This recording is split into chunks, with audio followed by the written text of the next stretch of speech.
In this video, we'll cover everything you need to know to properly set up your ErcoBender 65 and 76 models. Our first adjustment is setting the carriage and tailstock to the correct position. This measurement depends on the center former's centerline radius, or CLR. At the back of the machine, loosen both handles.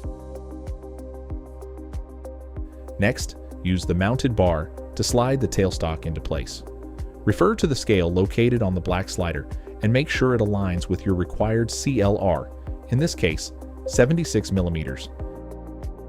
Finally, the carriage must be adjusted to match. Turn the hand wheel until its scale lines up with 76 millimeters as well.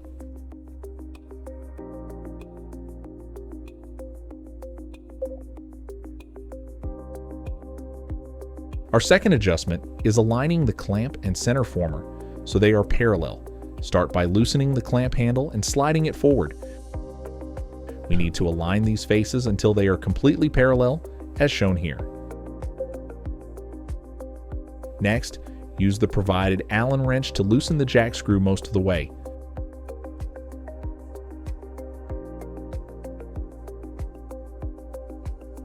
Hold the clamp die and center former together so their faces make full contact.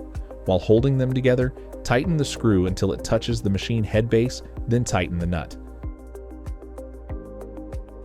Be sure to snug up the nut using a 17 millimeter wrench.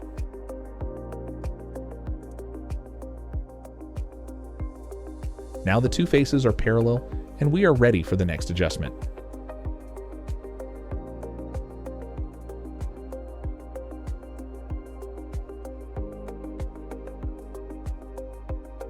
Our third adjustment is for the clamp die switch box.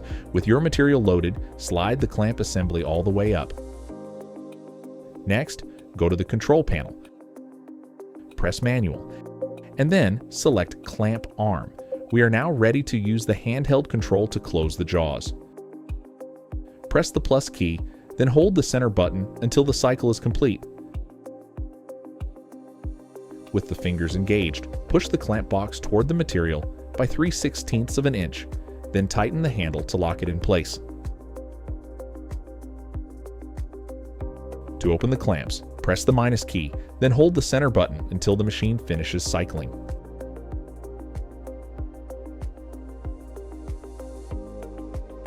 Our fourth adjustment is setting the wiper die. To start, loosen all the bolts on the wiper die mount to allow for sliding movement.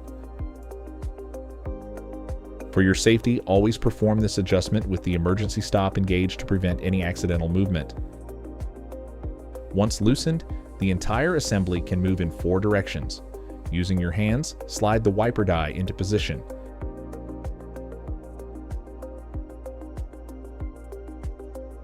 Take your time to ensure the tool is seated properly. Its radius should perfectly match the radius of the center former.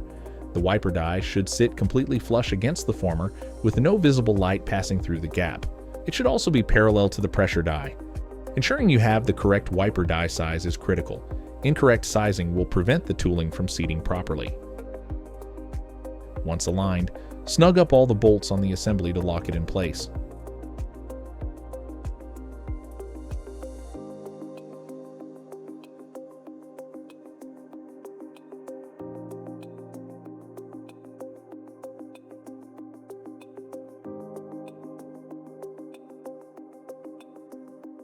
The fifth adjustment is setting the mandrel depth. First, push the clamp assembly out of the way. Keep in mind, if you are following this setup in order, you may need to repeat the clamp box adjustment after completing this step. Go to the control panel and select manual mode. Ensure Y3 is selected. Grab the hand control and press the plus key. Then bump the center button until the rear cylinder is fully extended. Make sure to support the rod so it doesn't catch on the machine.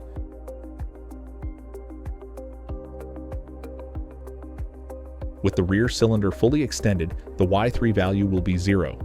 If necessary, tune the rear locking collars to manually calibrate the mandrel body shoulder to the tool's tangent line.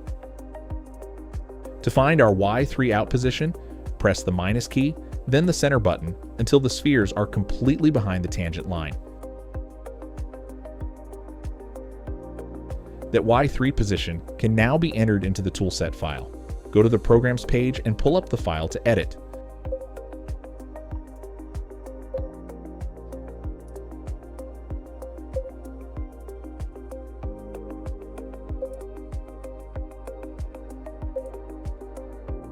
The Mandrel in position should be set to 0, while the out position needs to be changed to the value we just found.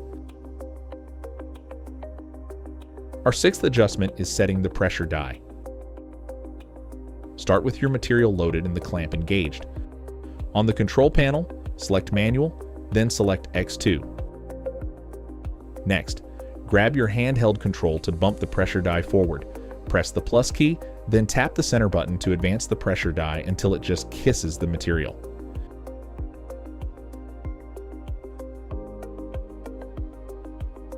Take note of that X2 in position value, as we need to enter it into our toolset file.